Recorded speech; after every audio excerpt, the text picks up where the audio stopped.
is a complete elementary school situated in Sambulawan, Tupuran, Zamboanga del Sur. With a land area of 10,000 square meters, it has 6 building structures which are used for classroom instruction and other functions.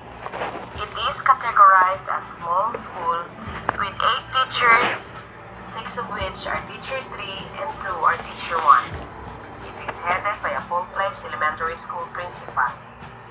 It has 246 enrollees as of August 17, 2020, from kinder to grade 6. With the crisis that the whole world is now experiencing, the school has been facing challenges and need to make changes in order to fit in the new normal. The school planning team has various plans to be implemented just to make sure that the school is ready to cater changes at this time.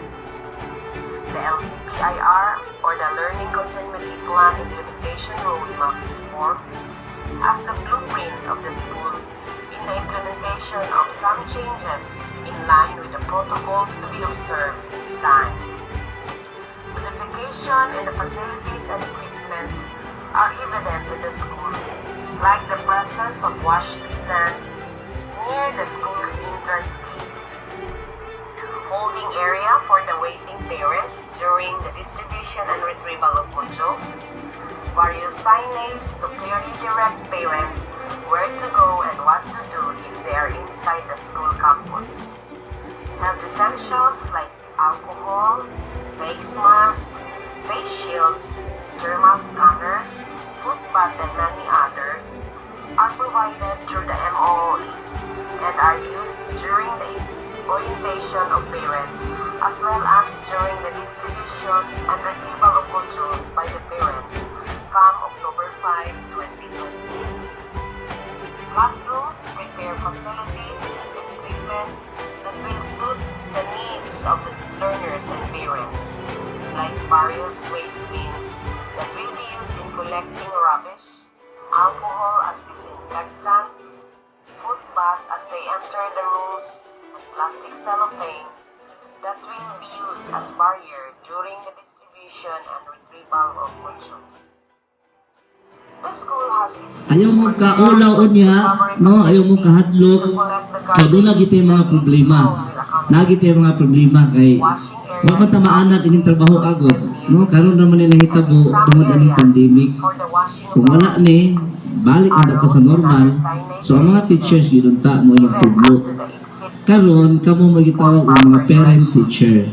So atong yung normal karon, ang dili ko magsuot og mask, mahadlok rin unta. No kay mahadlok ta matakdan sa atong ikahadlokan nga sakit karon nga dili gyud nato makita. No, ang atong kontra dili nato makita. To continue the provision of quality education to the learners of Sambulawan Elementary School. Teachers are now exerting effort to collect Chat ko dito sa number nga naaming hata ka number nila. with the help Nga diin dito nila ipangutana ang ilang wala masagti sa kada module. preparation as well as in the printing of the said modules. Sambulawan Elementary School is now ready to cater quality education to learners for the school year 2020-2021.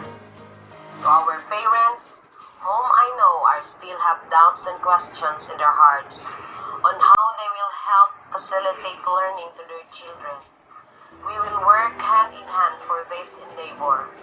We will make sure that our children will still experience schooling even in the midst of this pandemic. The full cooperation of the barangay officials and parents of Sambulawan, the school is now fully equipped and ready for the opening of the school year Napakanagot sa uban kay basin butaw paglabay pa sa di pinakaadlaw ang sintomas. Sa Interagency Task Force o ang atong gitawag the DA officials and teachers who in one way or another have shared ideas, time, and other resources just to make sure the school ready and well prepared.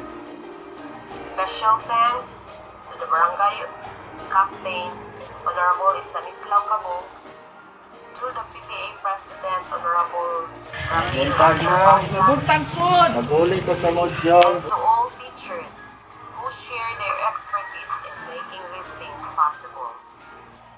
Little things will become big if many will work for its realization. We will work as one for the children